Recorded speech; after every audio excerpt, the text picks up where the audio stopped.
थोड़ा पीछे हो।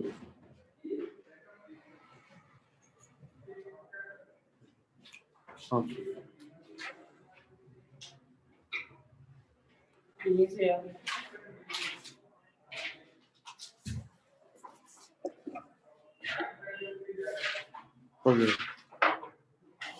अरे दिख रहा है ना पूरा बोर्ड नहीं, पूरा बोर्ड कोई बात नहीं, थोड़ा थोड़ा सा पीछे कर लेंगे। नहीं तो फिर वो छोटा हो जाएगा ना फोन। नहीं आई करो, मैं क्या करूँगा ऐसे करूँगा। कितने आधे में फिर लिख लो ना। आधे में लिख लो, अभी तो आई बहुत पीछे जा रहा है, फोन बहुत छोटा हो जाएगा। चलो कोई बात नहीं।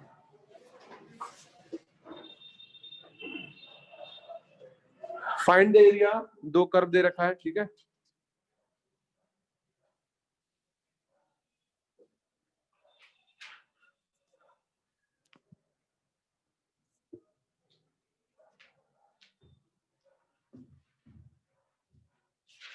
किसी का है तो बताना।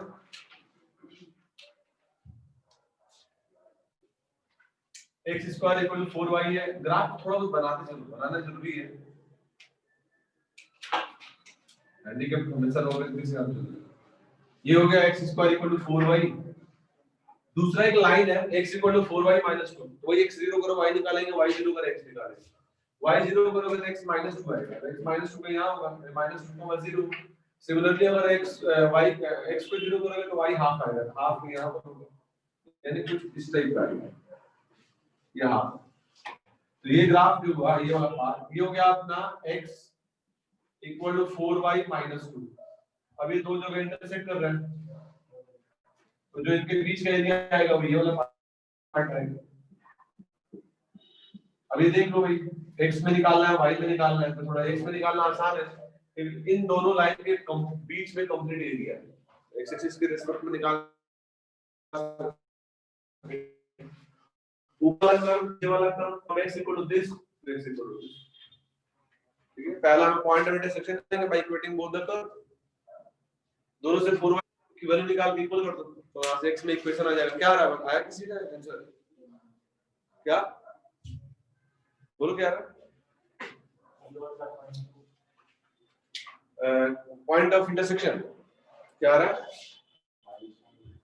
इंटरसेक्शन निकालेंगे तो पॉइंट ऑफ इंटरसेक्शन के लिए किसी से भी जैसे मर्जी निकालो, कोई फर्क नहीं पड़ता। ठीक है, अगर x के रिस्पेक्ट निकालेंगे तो ये और ये, इन दोनों के बीच में कंप्लीट एरिया, देखो तो यहां से लेके यहां तक बीच में पूरा का पूरा एरिया आ रहा है। x एक्सिस निकल जाएगा आराम से। पॉइंट ऑफ इंटरसेक्शन निकाल के ये 4y क्या है, x स्क्वायर के इक्वल, और यहां से 4y क्या है, x + 2। तो यहां से ये और x square equal to x + 2 हो जाएगा, and x square minus x equal to 0, तो with x - 2 into x + 1 equal to 0। ठीक है, यहां से x के दो वैल्यू आ गए -1 को 1, यानी ये वाला पॉइंट -1 हो गया और ये वाला पॉइंट 2 हो गया। ऊपर वाला कर्व माइनस नीचे वाला curve from x equal to -1 to x equal to area जाएगा। दो ही तीन काम तो करना है, इसमें बहुत ज्यादा काम है भी नहीं, बार-बार हर एक क्वेश्चन में सेम यही काम तुम कर रहे हो। तो ये -1 to 2 हो जाएगा। लिमिट ऊपर वाला कर्व देखोगे तो ऊपर वाला कर्व में y निकाला है, तो y टर्म्स ऑफ x निकालेंगे, तो y इक्वल टू क्या आ जाएगा, y इक्वल टू x + 2/4 हो जाएगा। और ये कितना आ जाएगा, y equal to x square by 4। ऊपर वाला कर्व ये हुआ, यानी क्या होगा, x + 2 डिवाइड बाई 4, ऊपर वाला कर्व माइनस नीचे वाला कर्व जो x स्क्वायर बाई 4 है इनटू dx। पहले बता जो आप बिना ग्राफ बनाए करोगे तब भी आ जाएगा। तुम इससे माइनस करो या इससे माइनस करो, कोई फर्क पड़ेगा, बस माइनस आएगा तो नेगेटिव लगा देना। कितना आ रहा है, 9/8। चलो भाई, एक का तो 9/8 आ रहा है।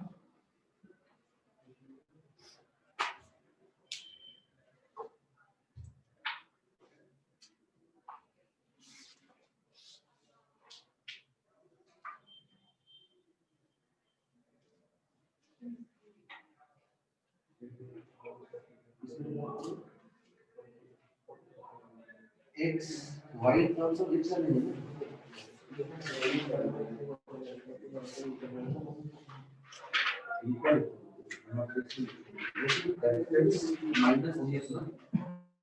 यानी ये y1 माइनस y2 y सीधा x लिखते हैं। हाँ तो y इक्वल x यानी करो इस ये है x स्क्वायर इक्वल टू जो गलत है y कितना है x स्क्वायर यहाँ y कितना है इसमें से अब करो x स्क्वायर इंटीग्रेशन कर दो तो हम भी पूरी तो आएगा हम वो दोनों पहले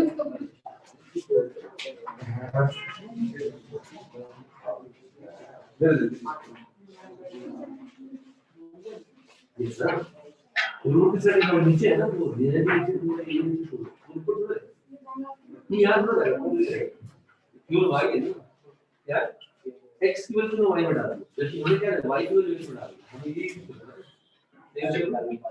नहीं ठीक है इसको पढ़ दो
इसका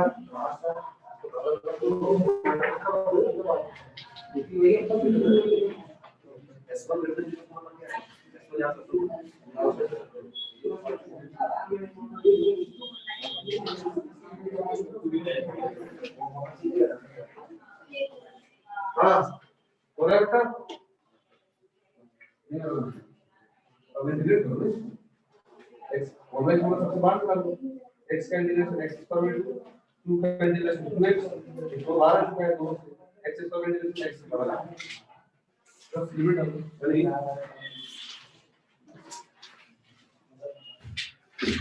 देखो 1/4 का सबसे बाहर आ गया 1/4 बाहर ले लेंगे फिर ये -1 से 2 रहा x + 2 - x dx dx अब इंटीग्रेट करोगे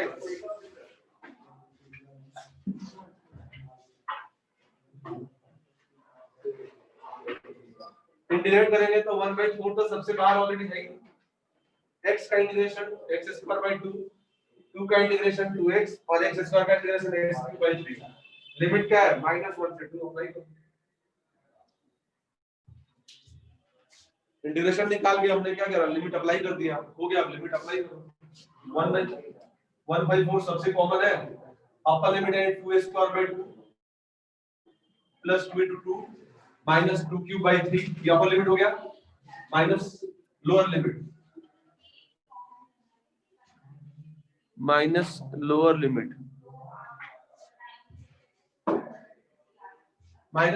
करेंगे तो माइनस लोअर लिमिट क्या -1 है तो माइनस टाइम्स -1 का square divide by 2 plus 2 into -1 minus -1 की पावर 3/3 हो गया सिंपलीफाई करो सिंपल काम है बस ग्राफ बना पाओगे तो अच्छी बात है ग्राफ ग्राफ बता ही पाओगे अब ये क्या है 1/4 तो सबसे कॉमन है 2 का स्क्वायर ये तो केवल 2 रहा ये 4 हो गया और ये -8/3 हो गया ये पहला फैक्टर हो गया ये वाला दूसरा टर्म जो है तो दूसरा टर्म में -1 का स्क्वायर तो +1 होगा 1/2 ये -2 -1 का क्यूब -1 और एक और माइनस है माइनस प्लस 1/3 जल्दी भाई करो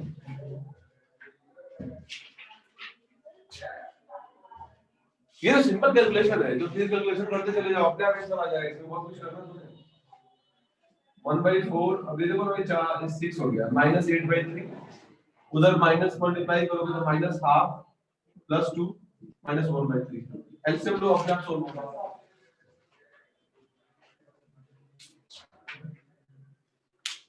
आए और किसी का? अच्छा सेम ही है।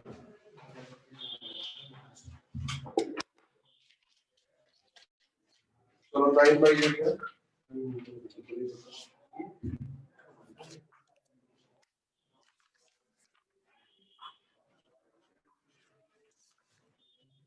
9/8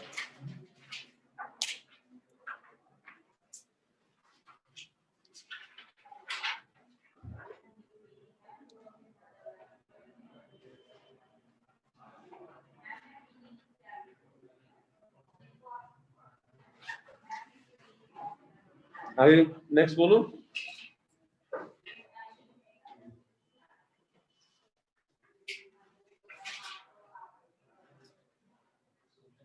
नाइन बाई एट भी तुम लोग का भी आ रहा है, ठीक है।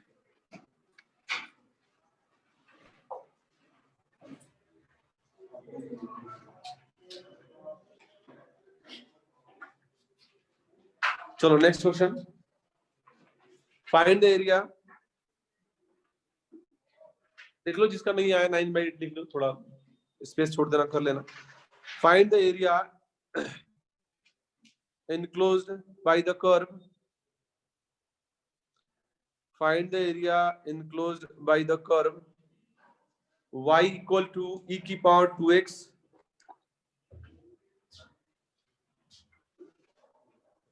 y equal to e की power 2x and lines x equal to 0, y equal to 0 and x equal to e by 2.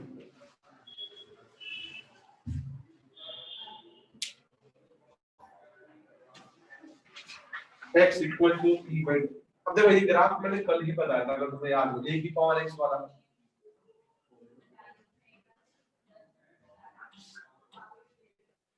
अब क्योंकि देखो दो कर्व है तो दो कर्व के बीच में डिफरेंस कर सकते हैं। इसमें बहुत सारे कर्व हो गए, 4 हो गए, इनफैक्ट 3 तो लाइन है और एक अपना ऑलरेडी कर्व है। इसमें ग्राफ की इंपॉर्टेंस ज्यादा है। ग्राफ बनाओगे तो थोड़ा क्लैरिटी उसमें दिखेगी।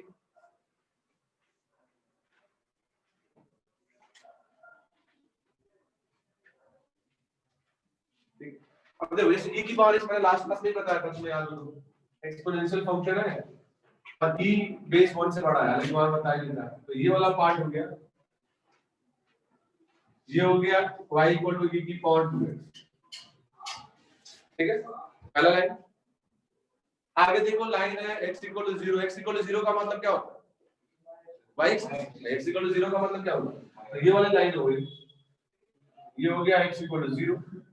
दूसरा हो गया y equal to 0, y equal to 0। तीसरा क्या है? x equal to e by 2। e तो 2 बाई समथिंग होता है, e एक पॉजिटिव नंबर है तो e बाई 2 भी पॉजिटिव आएगा। तो तीसरा लाइन ये हो गया और ये हो गया x equal to e by 2। अब बताओ ये मतलब ये पूरा और ये पूरा, इन चारों में कौन सा सेगमेंट है जो कॉमन आ रहा है? ठीक है,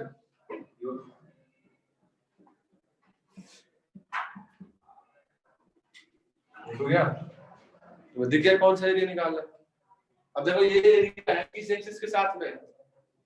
एक्सिस के साथ में। कर्व कौन सा इन्वॉल्व हो रहा है? e की पावर 2x इन्वॉल्व हो रहा है। और जो एरिया है वो x के कहां से लेके कहां तक जा रहा है? x इक्वल टू 0 से लेके x इक्वल टू, यानी अगर एरिया लिखा जाए तो क्या लिखेंगे हम उसको कि भाई कर्व इन्वॉल्व कौन सा है?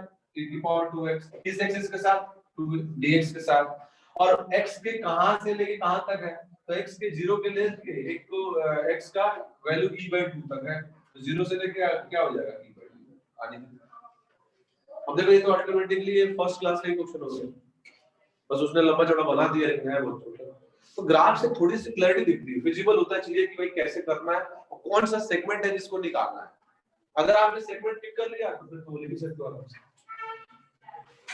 ठीक है। e की पावर 2x बनाया, x एक्सिस बनाया, y एक्सिस बनाया और एक लाइन बना दिया। इन चार मैंने बताया भी था सेकंड क्लास में कि जितने कर्व इन्वॉल्व होते हैं ना उन सबकी बाउंड्री इन्वॉल्व होना चाहिए जिस एरिया को हमें निकालना है। अब देखो इस एरिया में ये वाली बाउंड्री भी इन्वॉल्व है, ये भी बाउंड्री इन्वॉल्व है, ये भी है और कर्व इटसेल्फ इन्वॉल्व है। तो हमें वही सेगमेंट का एरिया या उस साइडेड पार्ट का एरिया निकालना होता है जिसमें सारे कर्व की बाउंड्री इन्वॉल्व हो।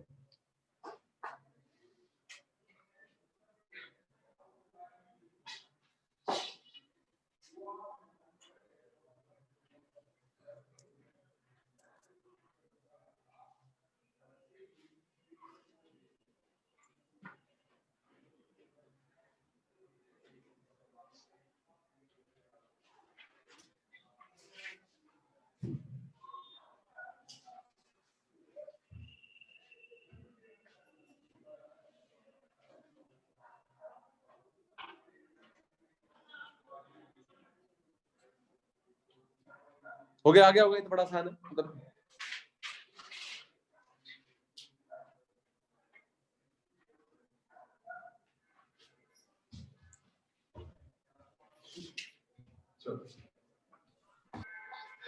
बोर्ड में आया है वही है बोर्ड में किसी में आया है। अगला है find area y square equal to 4ax and y equal to mx find area enclosed between the curve y square equal to 4ax and y equal to mx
देखो ये क्वेश्चन कुछ इस टाइप का है जो हमने किया था लास्ट क्लास में area enclosed between two parabola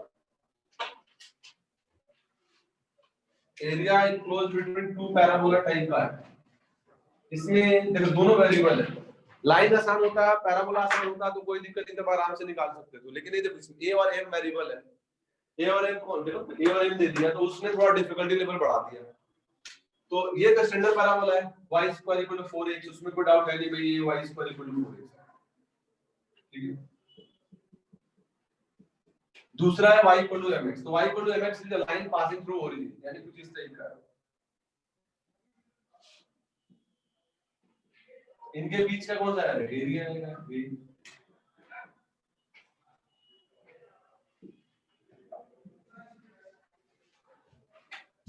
ये तो है ना y इक्वल टू mx क्या है passing through origin x0 y0 तो ओरिजिन से पास करेगा ठीक है इस तरीके से और y square equal to 4x तो ये पैराबोला हो गया अब ये एरिया निकालना है तो फिर वही बात है एरिया बिटवीन टू कर्व हो गया इसके लिए पॉइंट ऑफ इंटरसेक्शन निकालना पड़ेगा जो थोड़ा y square equal last class में area between two parabola follow किया था ना उसी कांसेप्ट को फॉलो करो उसी टाइप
पहले क्वेश्चन का आंसर 9/8 था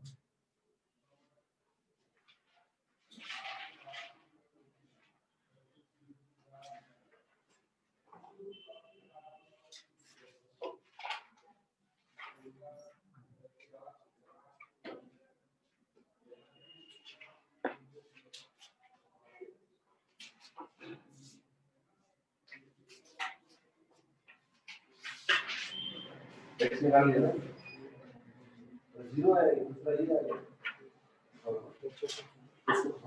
ये और m भी है देखो पॉइंट ऑफ इंटरसेक्शन निकालेंगे तो क्या हो जाएगा, यहाँ से है अगर x में निकालोगे तो ये क्या है y square equal to 4x है और यहाँ से y इक्वल टू क्या है mx है, तो y की वैल्यू mx है ना, y की जगह पर mx अप्लाई कर दो, यानी y की जगह mx डालेंगे तो mx का स्क्वायर इक्वल टू 4ax, यानी हो जाएगा x square m square minus 4ax equal to 0, x common लो तो क्या हो जाएगा m square x minus 4a equal to 0, ठीक है ना, तो x इक्वल टू क्या आ जाएगा 0 और दूसरा आ जाएगा 4a अपॉन m स्क्वायर।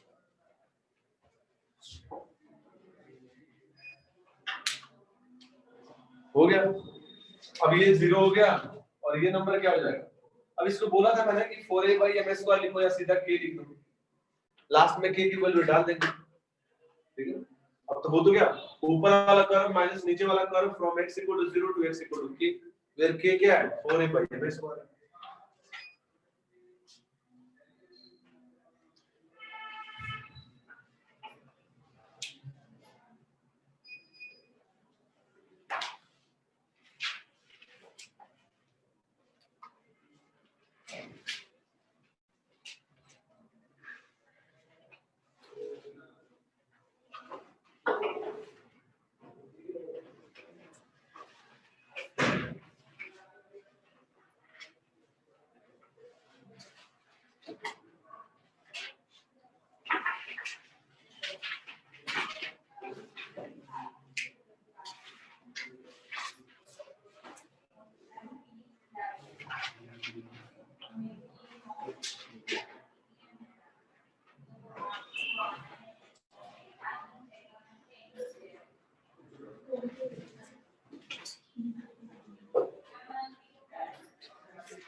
है किसी का क्या एक बोलो फिर समझ में आएगा। 8a स्क्वायर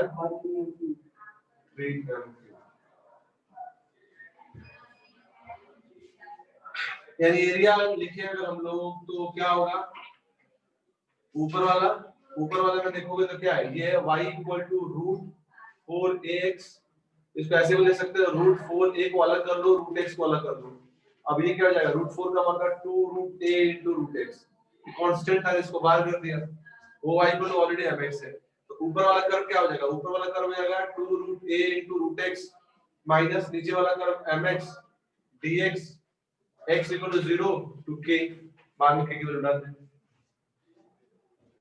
ये तो हो गया।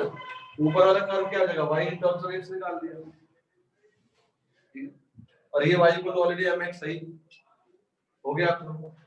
अब इसका इंटीग्रेशन x की पावर हाफ है, x की पावर हाफ का इंटीग्रेशन क्या हो जाएगा, x की power 3/2 divide by 3/2 minus m x square by 2 0 to k,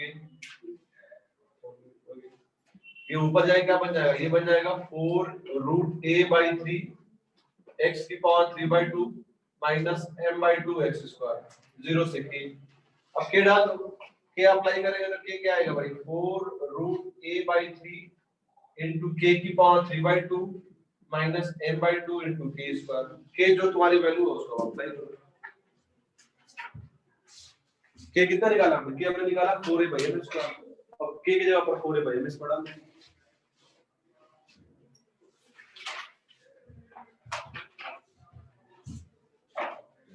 बस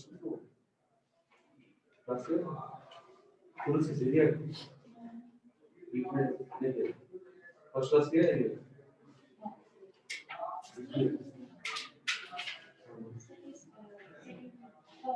थर्ड क्लास है वीडियो देखा है ये देखिए होगा रख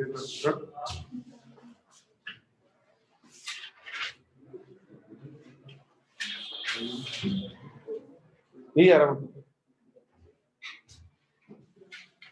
ठीक है हो गया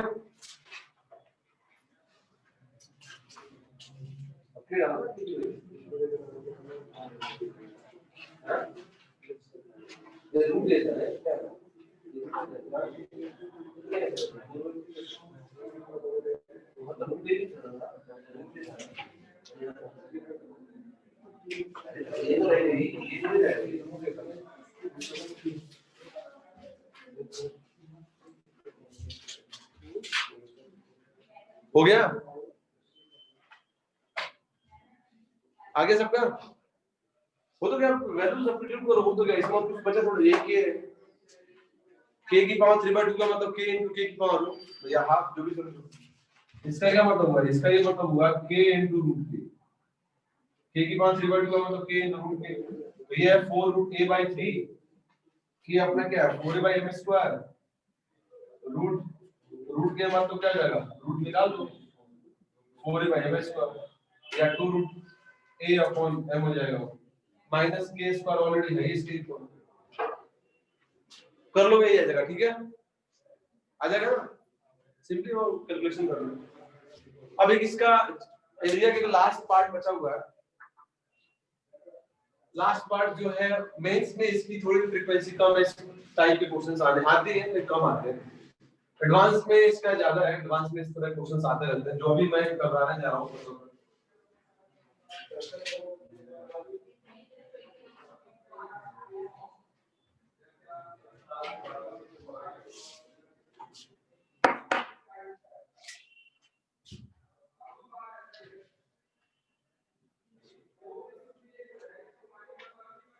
देखो कांसेप्ट ये क्या है मैं बता रहा हूं पहले कि अगर मान लो कोई एरिया निकाला ध्यान देना है ठीक है हमने एक एरिया निकाला वो है y इक्वल टू कर्व है fx x equal to a x equal to b and x axis मतलब ये चार पैरामीटर इन्वॉल्व है तुमसे ये बोल दिया कि find the area of a curve मतलब area of curve y equal to fx from x equal to a to x equal to b with x axis यानी अगर रैंडमली मैं कोई ग्राफ बनाऊं इसका मान लो कि भाई जो इसने प्लॉट करने को बोला है या जो अपने डिजायर एरिया है कुछ मान के चलता हूं ध्यान से कि कुछ इस तरह से मान ले ये कर्व है y इक्वल टू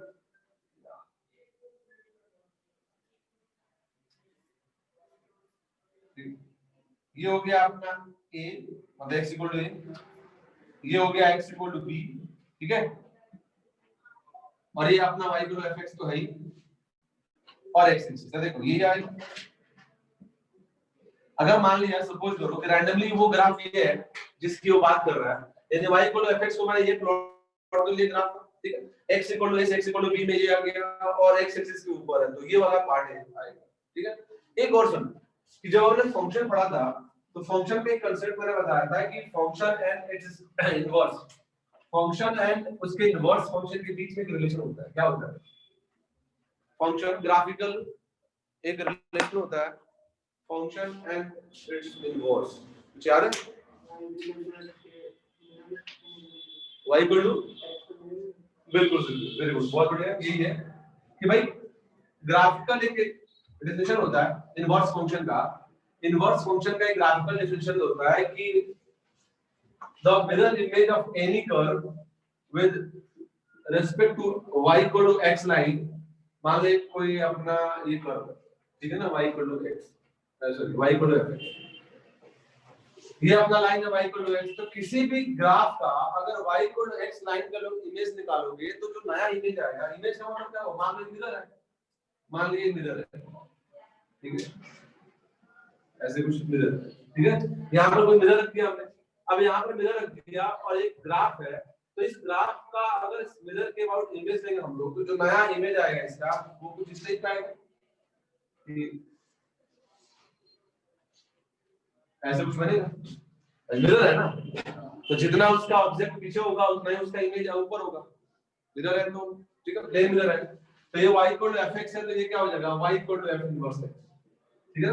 तो जेई में एक बार इस कांसेप्ट पे भी क्वेश्चन आया हुआ कि एक फंक्शन दे रखा है और उस फंक्शन का y इक्वल टू x के अबाउट एक इमेज दे दिया और बोला उसको फंक्शन को डिफाइन करो या फाइंड करो। उसमें एक और एडिशनल था कि भाई एक इनवर्स है, सॉरी एक फंक्शन है, उसका इमेज निकालो through the about the line y equal to x, तो उसका इमेज निकालने पर मान लिया उसका इमेज आ गया y equal to gx, then find the number of solution of function gx equal to f। यही क्वेश्चन बनाया। तो किसी को अगर यही याद ना हो कि किसी फंक्शन का अगर y इक्वल टू x के अबाउट अगर इमेज लेंगे तो उसका इनवर्स बनेगा, तो क्वेश्चन बनेगा ही नहीं, क्योंकि वो कर्व बड़ा अजीब था, उसका इनवर्स निकालना मुश्किल था, तो वो थोड़ा डिफिकल्ट हो जाता। तो ध्यान रखना कि किसी भी कर्व का अगर y इक्वल टू x के अबाउट इमेज लेंगे तो उसी कर्व का वो क्या आ जाएगा, इनवर्स आ जाएगा, ठीक है। इनवर्स का ये मतलब हुआ कि जो इस फंक्शन का, ध्यान समझना, जो इस फंक्शन का अगर y इक्वल टू x के अबाउट इमेज लेते हैं तो उसमें क्या रिफ्लेक्शन या क्या चेंजेस आते हैं कि मान लो ये पॉइंट x1, y1 है, ध्यान देना, ये कॉमा x1, y1 है, तो इसका अगर इमेज लोगे ना तो यहाँ पर जो इसका रिफ्लेक्शन है, इमेज का मतलब क्या हुआ, परपेंडिकुलर, तो यहाँ पर जो पॉइंट आएगा इसका इमेज वो क्या आएगा, उल्टा आ जाएगा, y1, x1 उल्टा हो जाता है कि भाई किसी भी पॉइंट का अगर इमेज लेंगे तो वो जस्ट उल्टा चला जाएगा, यानी जो x कोऑर्डिनेट x1 था और y y1 था, यहाँ पर उल्टा बन जाएगा, यानी इस पॉइंट के रिस्पेक्ट में उसका x1 y1 बन जाएगा और जो y था वो x1 बन जाएगा। पॉइंट का क्या हो जाएगा, स्वैपिंग हो जाता है, वो x वाला y का काम करेगा, y वाला x का काम करेगा, यानी सारा का सारा कुछ चेंज हो जाता है, उल्टा x वाला काम y करेगा, y वाला काम x करेगा। तुम्हें याद भी होगा इनवर्स में भी क्या होता है, यही होता है, अगर किसी फंक्शन का हम इनवर्स निकालते हैं तो इनवर्स निकालने के बाद नेचर में क्या चेंजेस आते हैं कि भाई जो ओरिजिनल फंक्शन था उसका जो इनपुट था वो इनवर्स फंक्शन का आउटपुट बन जाएगा, जो आउटपुट था वो इनपुट बन जाएगा, उनमें पोजीशन में क्या हो जाएगा, स्वैपिंग हो जाएगा, सेम वही काम है यहाँ पर, ठीक है। अब इसका यहाँ पर क्या मतलब, उसका यहाँ पर ये मतलब है कि अभी मैंने बताया कि जो इसके रेस्पेक्ट में x का काम होगा वो इसके रेस्पेक्ट में किसका काम हो जाएगा, y का, और जो इसके रेस्पेक्ट में y का काम हो वो क्या करेगा, x करेगा, यानी इनपुट और आउटपुट आपस में इंटरचेंज हो जाता है, ठीक है ना। अब एक बात ध्यान से समझना इसी कि अगर मान लो यहाँ पर एक सेगमेंट में लेता हूँ, ठीक है, सपोज करो x1 y1 था, यहाँ पे मैंने x2 y2 ले लिया, ठीक है, इसका अगर देखो इमेज तो ये क्या आएगा, y2 h, ठीक बात।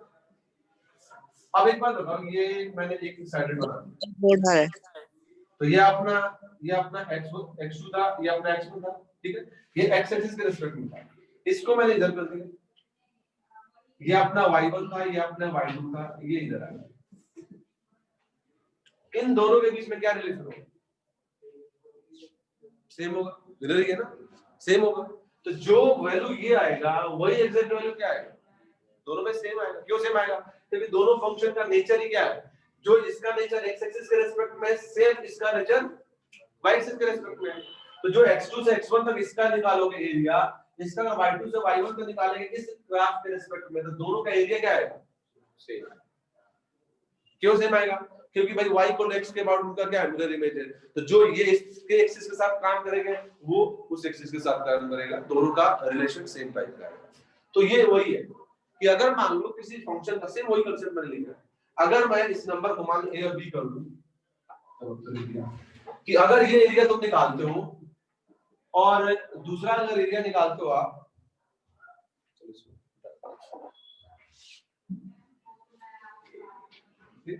अगर मान लो दूसरा निकालते हो जो y इक्वल टू क्या है, f इनवर्स x, यहां पर क्या हो जाएगा, y equal to a, y equal to b और y एक्सिस, ये और ये दोनों के दोनों आपस में क्या होंगे,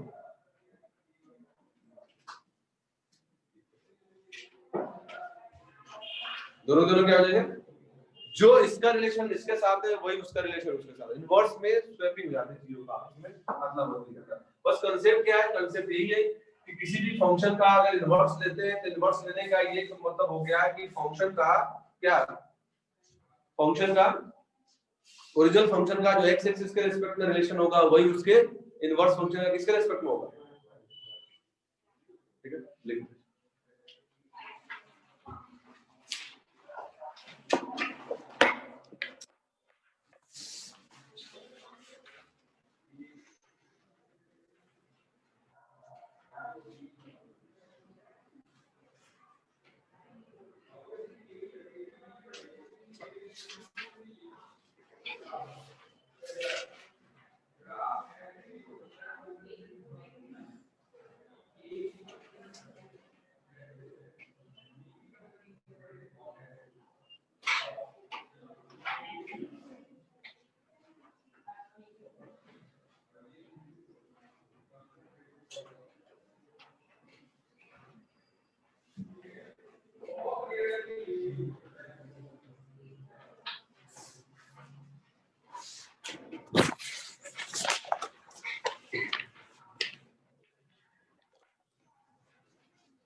अच्छा इस पे हेडिंग देना एरिया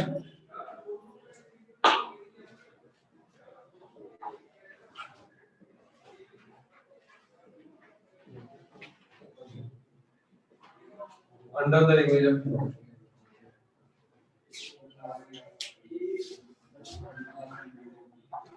कंसेप्ट ये आता कहां से वही है इनवर्स फंक्शन का जो कंसेप्ट हम लोग पढ़ते हैं इनवर्स और फंक्शन एक दूसरे से इनपुट और आउटपुट के रिस्पेक्ट में इसी कंसेप्ट का एक बार हमने वहां भी यूज किया था जब एमओडी में हमने इनवर्स का डेरिवेटिव निकाला था तभी मैंने इस बारे में एक्सप्लेन किया था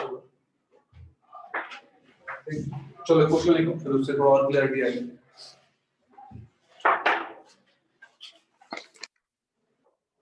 लेट fx इक्वल टू इसमें किसी को डाउट तो नहीं है कंसेप्ट में ठीक है मैंने ब्रीफ कर दिया था वो इनवर्स के रिस्पेक्ट में let fx equal to x cube let fx equal to x cube ठीक है प्लस 3x प्लस 2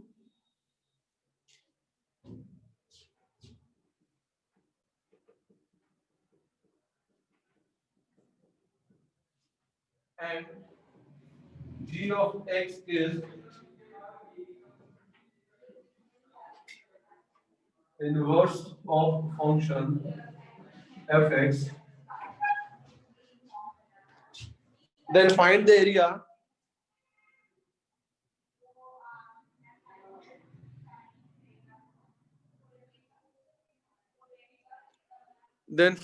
area एक मिनट मैंने उसमें एक पॉइंट गलत लिख दिया था तुमने ग्राफ बनाया था जैसा वाला लिखे नहीं तुम लोग वाह मानते भी तुम लोग तो यार ऐसे लिखा ना क्या था यहाँ पर x2 लिया था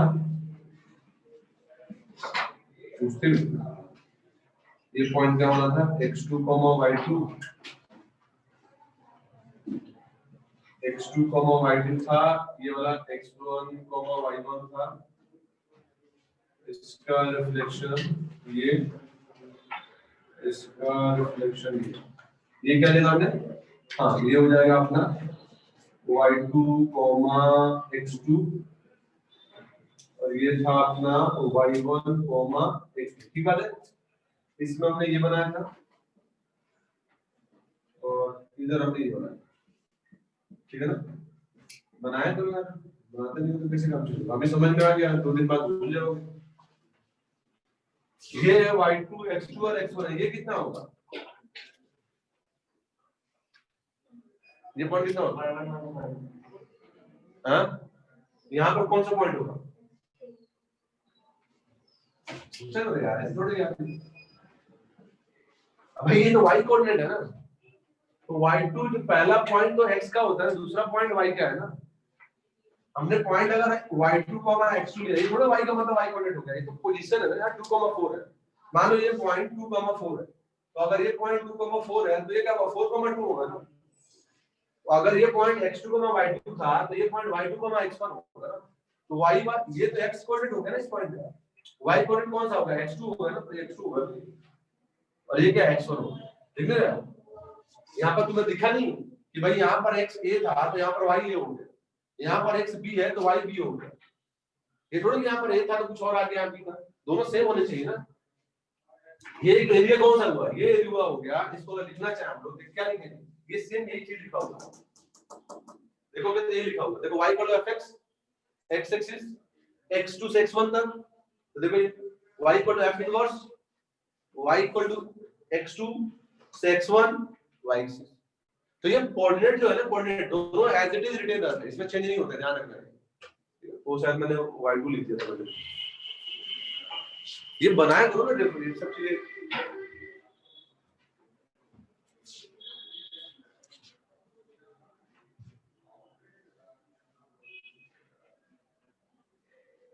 लिखो ना, a1 equal to a2,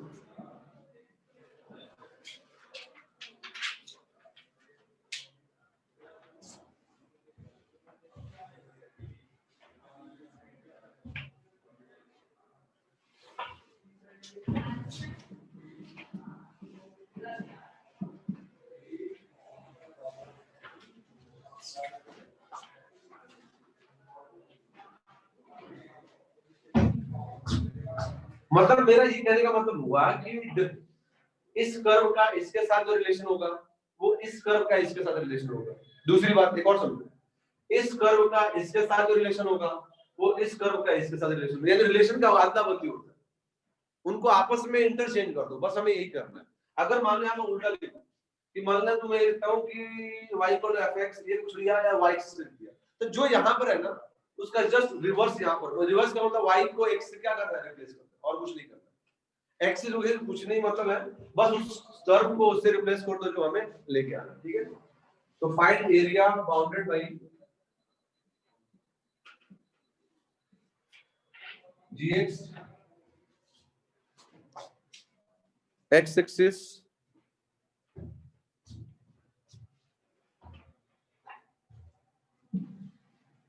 gx x axis and coordinate at x equal to -2 and x equal to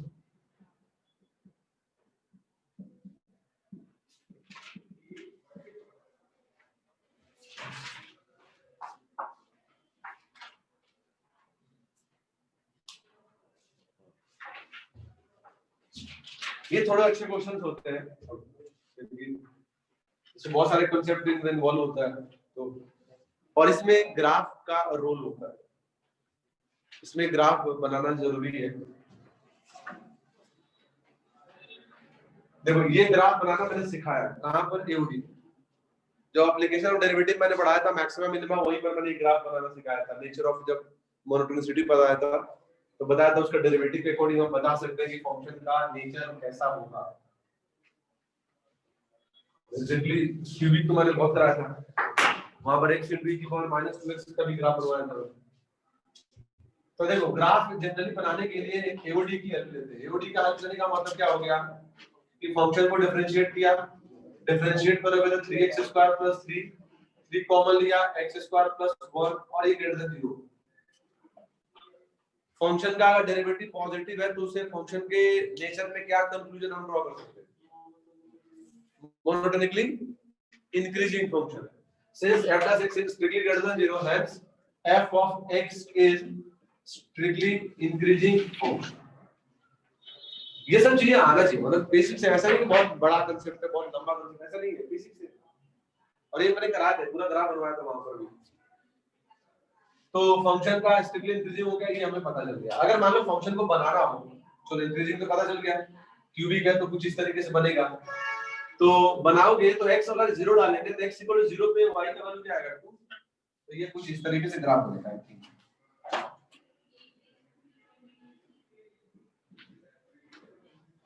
ये पॉइंट क्या हो गया 2।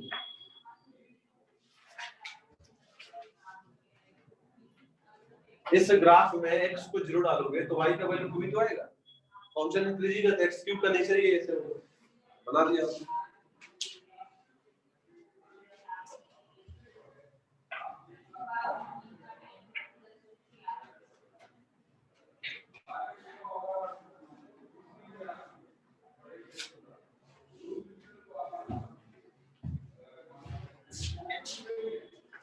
मतलब ग्राफ बनाने से थोड़ी सी क्लियरिटी ज्यादा, हालांकि वही बात है, बिना ग्राफ बनाए करोगे तब भी बन जाएगा। कम से कम 2-3 चीज सीखते चलोगे ग्राफ बनाओगे तो।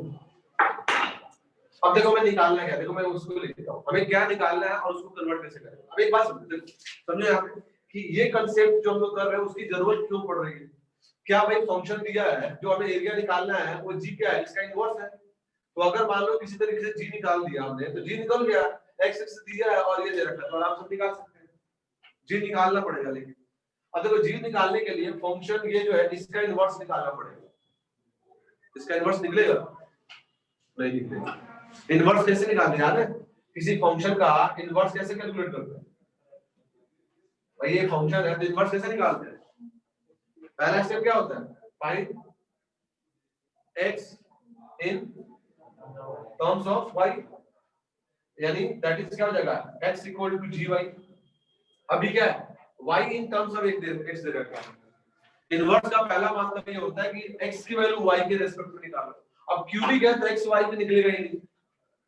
अगर क्वाड्रेटिक होता तो सीधा चार्ज में समझो minus B plus minus under root B square minus 4ac/2 से करके हम x in terms of y निकाल लेते, लेकिन since it is a cubic equation तो उसमें निकालना डिफिकल्ट है। अपने सिलेबस में तो नहीं ये निकाल पाए हम, यानी ये वाला स्टेप ही वैलिड नहीं हमारे रेस्पेक्ट में, हम ये स्टेप नहीं कर सकते, यानी हम x in terms of y निकाल नहीं सकते। तो जब x in terms of y निकलेगा ही नहीं तो इनवर्स कहां निकलेगा? तो जब इनवर्स नहीं निकलेगा तो एरिया कैसे निकालेंगे? इसका क्या मतलब है, अल्टरनेट सोचना पड़ेगा। gx को निकाल के तो एरिया में नहीं निकाल सकते, क्योंकि फंक्शन ऐसा दे रखा है कि उसका इनवर्स निकालना बहुत डिफिकल्ट है।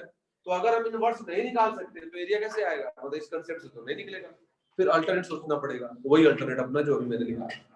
तो जो एरिया इसने बोला है निकालने के, देखो जो एरिया उसने बोला है वो क्या बोला है कि भाई y equal to f inverse x निकालो, x equal to -2, x equal to आ गया 6, और कौन सा एक्सिस है, x एक्सिस, ये तो बोला है।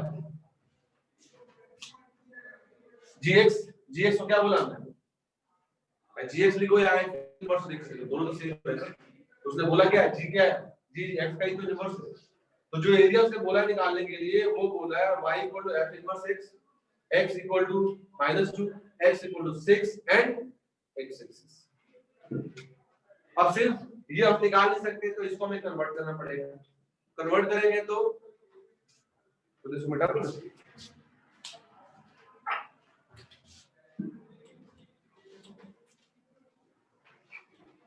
जब इसको कन्वर्ट करेंगे तो अगर कन्वर्ट किया जाए तो कैसे करेंगे बताओ? कन्वर्ट करने जाए तो कैसे कन्वर्ट होगा? जहां पर y को f इनवर्स x है वहां पर क्या आएगा, जो है उसका उल्टा है। f इनवर्स है तो यहां पर क्या आएगा fx, और यहां पर x है तो यहां पर क्या आएगा y, यहां पे यानी तुम इसको निकालो या इसको निकालो, दोनों का आउटकम क्या आएगा? ये निकालना अपने लिए आसान है। क्यों? क्योंकि fx पता है, ग्राफ हमने बना दिया है, और ये तो बना ही सकते हैं, इसीलिए जरूरी है। अब देखो है एडवांस लेवल का, मेंस में इसके क्वेश्चन रेयरली आते हैं, एडवांस में तो आंसर है इस तरह का क्वेश्चन। थोड़ी सी तो मुश्किल है, मैं मानता हूँ इस बात को, लेकिन है सिलेबस में। आप कल बोर्ड तो नहीं पढ़ सकते ना, हम थोड़ा तो करना पड़ेगा। मान लो तुम्हारी आगे आत्मा जाग जाए कि मुझे करना है, तो फिर उस समय तो होना चाहिए कॉपी में लिखा हुआ। तो है ऐसा कुछ नहीं जो समझ में आया, जो तुमने किया उसी पे बेस्ड क्वेश्चन है। ऐसा नहीं कि एकदम से एकदम मतलब आउट ऑफ द बॉक्स हो गया कुछ, ऐसा नहीं है। जो तुमने किया था उसी का एप्लीकेशन है। इन्वर्स कर चुके हैं, ग्राफ कर चुके हैं, ऐसा कुछ है नहीं कि जो हमने ना किया हो और एकदम से अलग आ गया हो। हालांकि मैंने वो सब भी बता ही दिया। अब ये निकालना है, तो देखो यहाँ पर fx बना लिया हमने।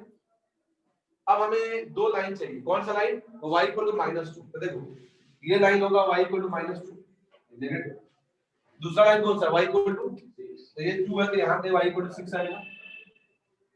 कर्व तो हमने बना दिया है। चौथा कौन सा है, तो क्या ये प्लस ये, क्या ये आएगा बताओ? कौन कौन से बाउंड्री इन्वॉल्व है? 4, fx -2 प्लस 6 और y एक्सिस। ये जो बना है इसमें y एक्सिस तो है ऑलरेडी, 6 भी है और फंक्शन भी है। फिर यहाँ फंक्शन भी है -2 भी है और y एक्सिस भी है। जो मैंने बनाया है वही एरिया हमें निकाल, ठीक है? आ रहा समझ में? कहां पर ये वही जो लिखाया था ना मैंने अभी थोड़ी देर पहले कि यहाँ पर जो इक्वल नहीं करा था शुरू में लिखा था कि फंक्शन दिया हो उसको इनवर्स में चेंज कर देंगे, दोनों आपस में इक्वल होगा। जैसे ग्राफ लिखा है ना ये वाला ऐसा और ऐसा, ये वाला इधर ये आएगा, वही तो है कि यहाँ पर जो है उसका उल्टा यहाँ पर है। यानी अगर यहाँ पर y को f इनवर्स x है तो यहाँ पर क्या बनेगा fx, यहाँ पर x है तो x के जगह पर y चेंज कर देंगे। देखो x -2 y -2, x 6 y 6, x axis y axis. यानी तुम इसको निकालो या इसको निकालो, दोनों एरिया वाइज क्या आएगा सेम। ये निकालना आसान है क्योंकि भाई इनवर्स तो नहीं निकाल सकते इस फंक्शन का ना, क्यूबिक है तो उसका इनवर्स निकलेगा ही नहीं। तो जब इनवर्स नहीं निकलेगा तो जब फंक्शन ये नहीं पता तो एरिया हम कैसे निकालेंगे? इस तरीके से हम एरिया नहीं निकाल सकते। हमने क्या किया, इनवर्स वाले कांसेप्ट को यूज करते हुए फंक्शन को उसके मतलब इनवर्स को उसके ओरिजिनल फंक्शन में कन्वर्ट कर दिया। ओरिजिनल फंक्शन में कन्वर्ट करने से फायदा क्या होगा कि इस एरिया को हम निकाल सकते हैं। हमने फंक्शन बना रखा है और जो लाइन कौन सा है, y -2 लाइन है, y +6 लाइन है और y एक्सिस है, तो ये y एक्सिस है, वो पार्ट हम बना सकते हैं और इसको कैलकुलेट किया जा सकता है। समझ गए? कोशिश करो समझने की, मतलब हजम तो करना पड़ेगा, नहीं है तो बताओ, मैं दोबारा बताऊंगा, यही कर सकता हूँ। लेकिन अब ये केवल मैं आसान करा दूंगा तो फिर वो फिर जस्टिस नहीं होगी ना चीजों का। बताओ किसी पॉइंट में डाउट है तो।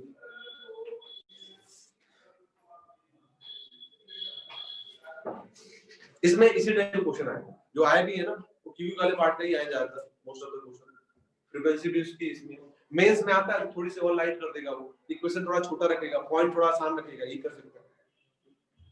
एडवांस मेंस में थोड़ी कैलकुलेशन वाइज डिफरेंस बन जाएगा, एडवांस में थोड़ी सी चीज एलैबोरेट करके दे देगा, थोड़ा बड़ा फंक्शन हो सकता है, पॉइंट थोड़ा बड़े हो सकते हैं, ठीक है?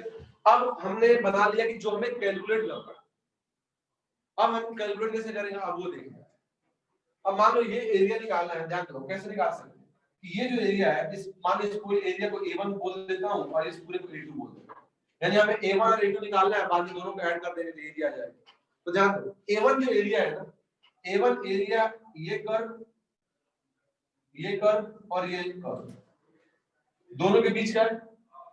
अगर मैं ये पॉइंट निकालूं x का, मान लो x1 है, तो ये क्या है, ये है this curve above curve minus below curve from x equal to x1 to x equal to 0, उसके बीच का ही कर्व।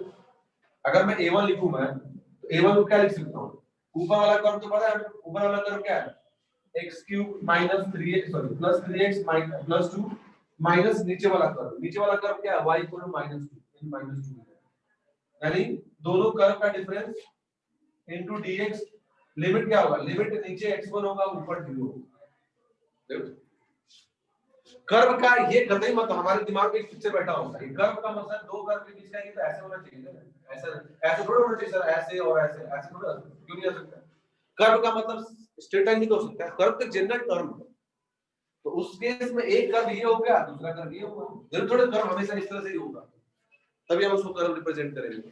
हर कोई है, अब उसका डिग्री 0 है, स्ट्रेट लाइन होगा, ठीक है? तो ये जो एरिया है वो इस कर्व माइनस इस कर्व का है और x इक्वल टू x1 से लेके x इक्वल टू 0 के बीच का ये पूरा एरिया। ये पॉइंट कैसे निकालेंगे हम लोग, x1 is the point of intersection of ये और ये, यानी हमें वो पॉइंट ढूंढना है। अगर ऐसे बात करूं मैं मोटा मोटी, तो हमें इस कर्व में जो क्यूबिक है उसमें वो पॉइंट ढूंढना है जहां पे कर्व का वैल्यू क्या हो जाए, -2। देखो बड़ा आसान पॉइंट होता है, हिट एंड ट्रायल होता है। इसमें x को क्या डाला जाए जिससे इसका वैल्यू -2 बन जाए, इसमें x की वैल्यू क्या डालें जिससे इस पूरे फंक्शन का वैल्यू -2 है। ज्यादातर केस में 0 +-1 और +-2 यही चार वैल्यूज होते हैं। +-1 +-2 चार वैल्यूज होते हैं, यानी +-1 +-2 एंड 0। इन्हीं में से कोई वैल्यू इसमें डालोगे ना तो उससे कॉरेस्पॉन्डिंग वैल्यू प्रोड्यूस करते हैं। देखो x को क्या डाला जाए, -1। अगर x को -1 डालोगे आप तो -1 का क्यूब -1 ही होगा, 3 * -1 -3 हो जाएगा, तो -3 -1 -4 और +2 कितना होगा, इसका मतलब x को कितना हो गया, निकल गया।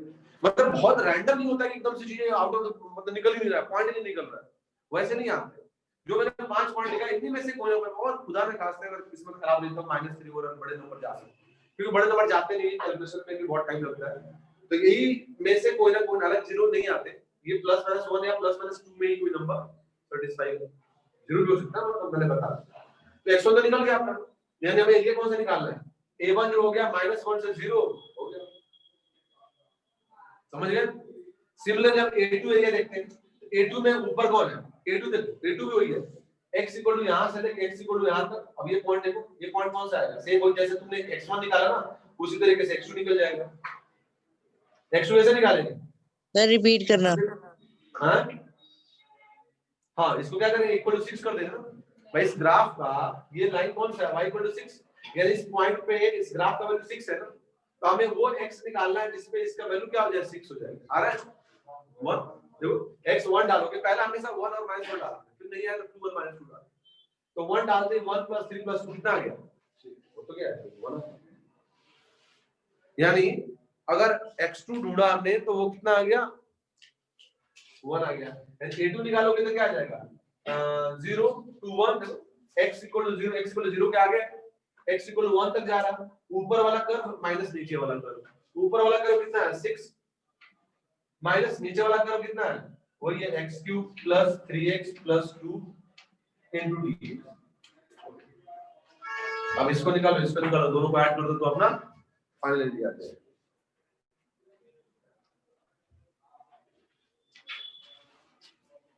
लिख लो, कैलकुलेट करो, कोई डाउट हो तो एक बार पूछो, मैं दोबारा बताऊं।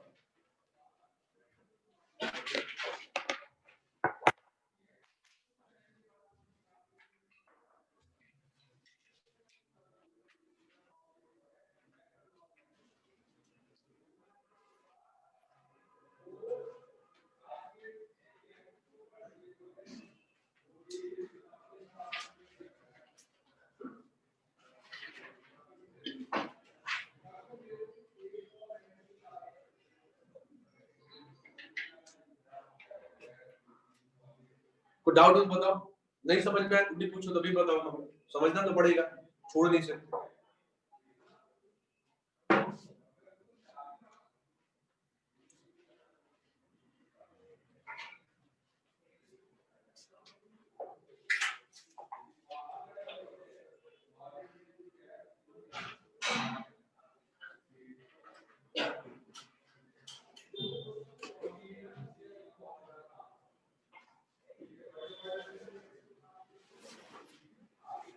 वो क्लियर नहीं है, बताओ। अरे है ना, क्या करते हैं, ऊपर वाला कर्व माइनस नीचे वाला कर्व, तो ये y = -2 ही तो है, 6 ऊपर है, ये वाला क्या है, a1 क्या है, इसके और इसके बीच में, a2 क्या है, इसके और इसके बीच में, तो ये y = क्या है 6 है। तो ऊपर ये कर्व है, हमेशा क्या करते हैं, ऊपर वाले कर्व में से नीचे वाले कर्व को माइनस करते हैं, तो यहाँ पर ऊपर वाला कर्व क्या है 6, नीचे वाला कर्व क्या है, ये वाला पार्ट fx, मतलब कोई दिया 6 - fx। जो दो कर्व है ना, तो जिसमें ऊपर है वो कुछ भी हो सकता है, नीचे भी कुछ भी हो सकता है, तो जो ऊपर वाला कर्व है उसमें से बस नीचे वाले कर्व बने। हाँ आंसर बताओ, किसी का कैलकुलेट हुआ हो तो, किसी को डाउट है किसी पार्ट में,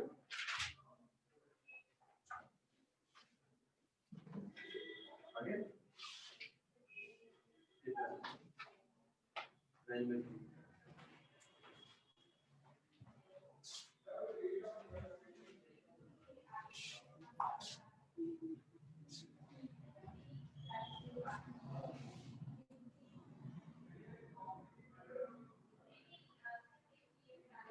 -1 थोड़े आएगा, नेगेटिव कैसे आ सकता है,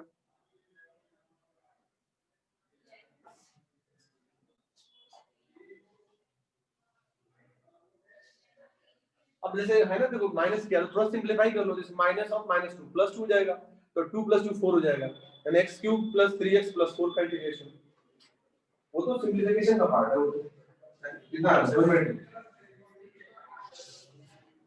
बराबर।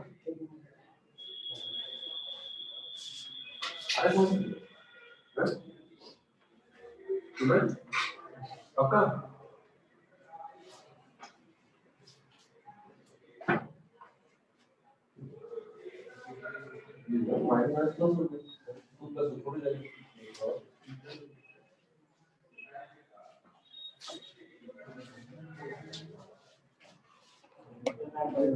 Nine by two.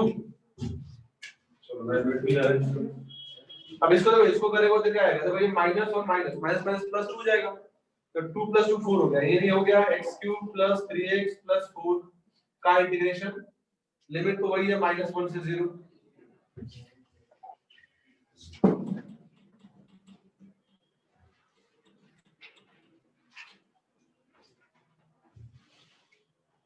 अब देखो ये हो गया। अब इंटीग्रेशन करोगे तो x³ का x4/4, 3x का 3x² 2 और 4 का 4x।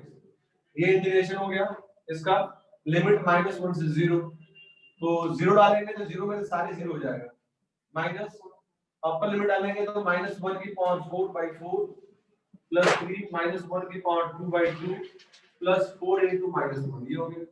ये 0 हो गया, ये तो गायब हो गया। माइनस ये 1/4 प्लस 3/2 -4। तो ये अपना a1 आ गया। सिमिलरली a2 निकल जाएगा। a1 कितना है वैसे? 9/4। तो ये 9/4 आ गया। सिमिलरली a2 भी 9/4 ही आ रहा है। जब मैं a2 आ गया।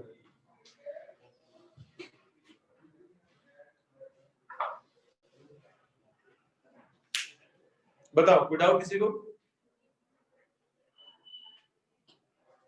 अब देखो कांसेप्ट याद करना बहुत बड़ी या बहुत डिफिकल्ट नहीं है। सिंपल क्वेश्चन है कि भाई एरिया में अगर फंक्शन दिया हुआ है और उसके इनवर्स का एरिया निकालना है। ये तो जो क्वेश्चन गिवन था उसमें क्या था? एक फंक्शन दे दिया तुम्हें। फंक्शन देने के बाद तुमसे क्या बोला उसने कि find the area of function जो उसका इनवर्स है। वो ब्ला ब्ला वो कुछ इंफॉर्मेशन दे दिया है। तो फंक्शन का इनवर्स इन्वॉल्व हो गया एरिया में, और इनवर्स हम प्रैक्टिकली आज के टाइम में नहीं निकाल सकते। तो इसका मतलब क्या हुआ? उसी फंक्शन पे डिपेंड करना पड़ेगा। तो समझ जाओगे भाई वो वाला कांसेप्ट लगाना पड़ेगा जो हमने पढ़ा है। ठीक है, थोड़ा हिंट्स यहाँ से मिल सकता है तुम्हें। अलग भी है कांसेप्ट, बहुत ज्यादा मिक्स नहीं है जो तुमने अभी तक किया है। कंप्लीटली अलग भी है।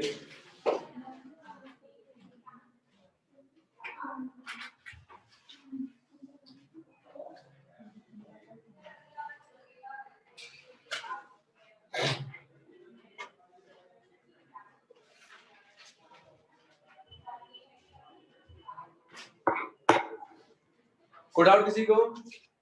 सबका आ गया? a1 भी 9/4, a2 भी 9/4, दोनों को ऐड करेंगे तो 9/2 बनेगा। ठीक बात?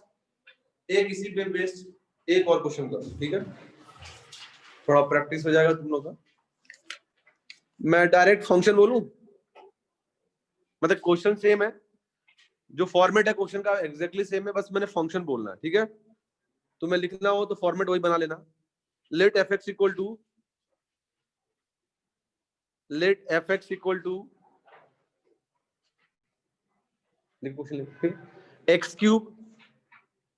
fx equal to x³ plus 2x² plus 2x plus 1, यानी x³ plus 2x² plus 2x plus 1। ठीक है ना? फिर सेम लाइन है जो आगे लिख रखा है, देख के लिख लो। And gx is inverse of, वही लिख लो।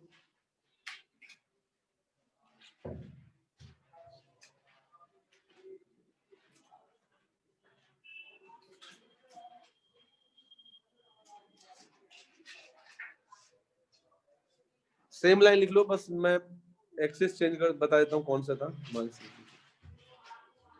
x equal to -3 to x equal to 6। जहां पर वहां -2 और कुछ और था ना, उस साइड 6 था वहां भी। तो उसमें नंबर जो है -3 और 6 है। फॉर्मेट एग्जैक्टली सेम है जो तुमने लिख रखा है। ठीक है, एग्जैक्टली सेम क्वेश्चन है, बस जो डिफरेंस था उसमें वो इन तीनों नंबर था।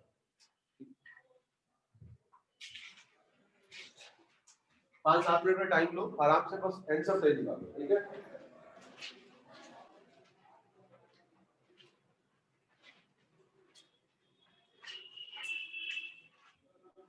और इसमें बाय डिफॉल्ट जो जिस रीजन में भी एरिया निकालना होता है ना, उस रीजन को हमेशा इंक्रीजिंग फंक्शन ही आएगा या डिक्रीजिंग। अगर नहीं आएगा तो इन्वर्स, उसका इन्वर्स से डिफाइन नहीं होगा, तो ये आप निकाल ही नहीं सकते, तो बाय डिफॉल्ट ये होता ही है।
आ गया,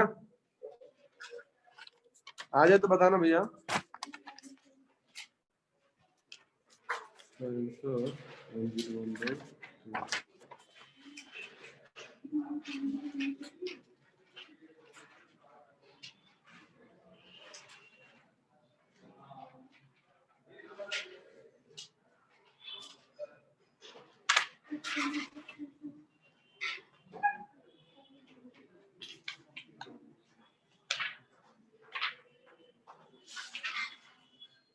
क्या हुआ क्या?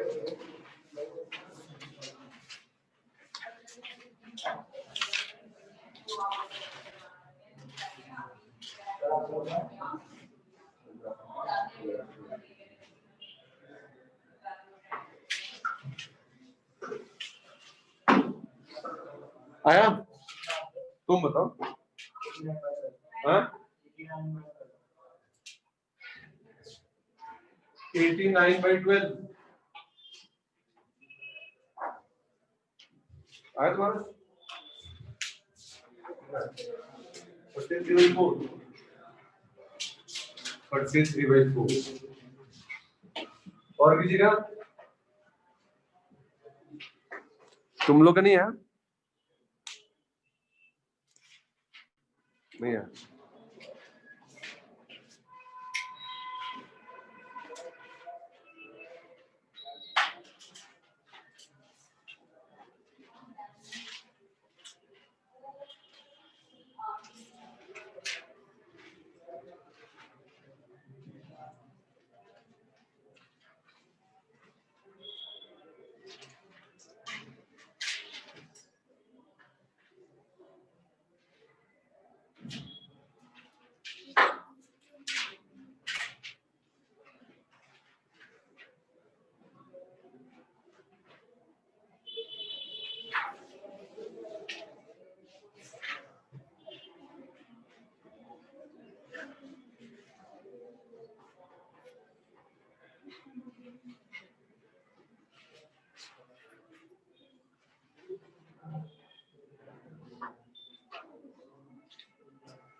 कितना है और किसी का? हाँ कितना है?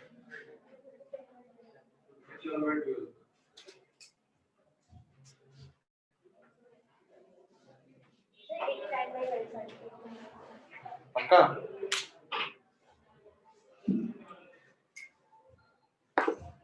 और किसी का? देखो चेंज करेंगे, ये तो भाई ये एप्लस करोगे तो ये डिक्रीजिंग तो सब सेम ही है। तो फंक्शन जब बनाओगे ग्राफ तो प्लॉट करेंगे तो क्या आएगा भाई साहब? ये कुछ ऐसे हो ये गया ये पॉइंट 1 हो गया ना। x equal y equal to -3 y equal to 6 ये वाला ये मान लेते हैं a2 हो गया, ठीक है। ये मान लिया a1 हो गया, ठीक है। अब ये निकालोगे तो इसका वैल्यू -3 का होगा, आई थिंक -1 क्या रहेगा? हां -2 पे -2 ये वाला 6 कब आ रहा है? 1 वो तो क्या आ गया? अगर a1 बोले हम लोग तो a1 क्या है? a1 ये कर्व माइनस ये कर्व का वही है x क्यूब वाला, यानी x cube plus 2x square plus 2x plus 1 minus of मतलब ऊपर वाला कर्व माइनस नीचे वाला कर्व dx लिमिट अपना क्या है? Limit x equal to -2 to 0 हो गया, ये वाला हो गया 101 कौन होता है? 101/12 चलो देखो आंसर गलत आना ये तो हर बड़ा मतलब एक तरह से बोलो तो भाई बहुत ज्यादा लॉस होता है। ये उतना टाइम स्पेंड करो, उतना टाइम देने के बाद भी अगर आंसर गलत हो गया तो डबल लॉस हो गया ना। हैं 53/12 और देखो सबने ही प्रोसीजर फॉलो किया होगा, मैं नहीं बोला किसी ने गलत, यहां तो सबका सही होगा। क्यों निकालोगे तो ऊपर वाला कर्व क्या है 6, नीचे वाला कर्व क्या है x³ + 2x² + 2x + 1, इसमें किसी को डाउट नहीं है, सबने एक प्रोसीजर लगाया होगा, नो डाउट इसमें कोई डाउट है नहीं। 0 to 1 मेन पार्ट होता है कि इसको कैलकुलेशन में ही हमारा अपर लिमिट लोअर लिमिट ऐसे खेल जाते हैं कि हमारे लिए फिर वो क्वेश्चन ही हमसे खेल जाता है। अच्छा 101/12 पक्का मान ले, किसी को आएगा 101/12 और किसी का?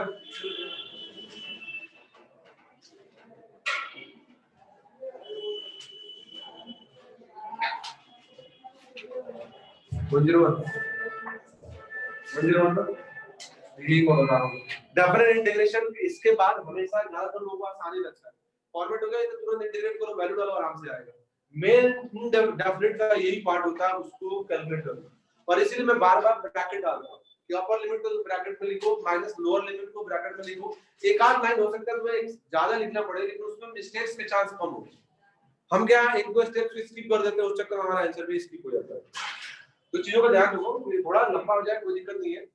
एक आध लाइन में लिखने में कितना हार्डली 10 से 15 से 20 से 30 सेकंड लगेगा। हाँ आधे मिनट से ज्यादा लगता भी नहीं है, ज्यादा जो टाइम तुम लग सकते हो, लेकिन आंसर सही आएगा। इंटीग्रेट करो उसको, x4 का इंटीग्रेट x³ का क्या हो जाएगा x4/4।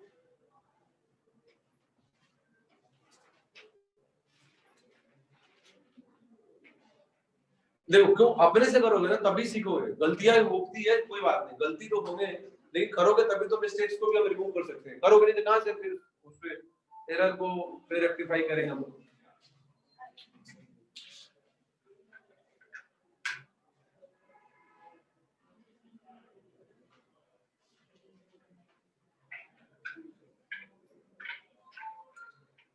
अब एक इसमें छोटा सा और बचा हुआ है, आज तो फिर नहीं करेंगे। लेस देन ग्रेटर देन वाले क्वेश्चंस आते हैं तो वही अपना एक बचा है बस, बाकी एरिया के सारे पार्ट हमने कर लिया, ठीक है। एक्स एक्सिस वाई एक्सिस सब कुछ कर चुके हम लोग, ये भी कर लिया हमने। एक लास्ट कांसेप्ट बचा हुआ है कि एरिया निकालना है जब दो curve less than greater than के फॉर्म में। अब उसमें भी थोड़ा basics of coordinate geometry knowledge लगेगा वहां पे, तो नेक्स्ट क्लास में तो कराऊंगा। एक बता दो इंडिविजुअली कितना आ रहा है, a1 कितना आ रहा है हैं 64/12, a1 आ गया 64/12, यानी ये आ गया अपना 64 बोला ना 64/12 और A2 कितना है 37/12। थोड़ा सा पेशेंस जरूरी होता है भाई डबलेट में, नहीं तो फिर वो गड़बड़ होने के चांसेस रहते हैं। ठीक है, तो चलो अपना एक सेगमेंट बच गया। अब तुम आरडी शर्मा चाहे जो चाहे करना चाहो कर सकते हो। एक सेगमेंट जहां पर कर्व ऐसे आएंगे जहां लिखेगा find area of y square less than equal to 4x and x plus y greater than equal to 3, इस टाइप कुछ लिख के आएगा। ठीक है, तो यही अपना बचा हुआ एरिया का, बाकी सब हमने डील कर दिया। ठीक है, तो नेक्स्ट क्लास में उसको हम लोग कर लेंगे। ठीक है, चलो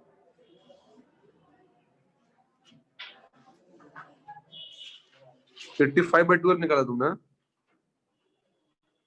बाय, बिल्कुल बाय।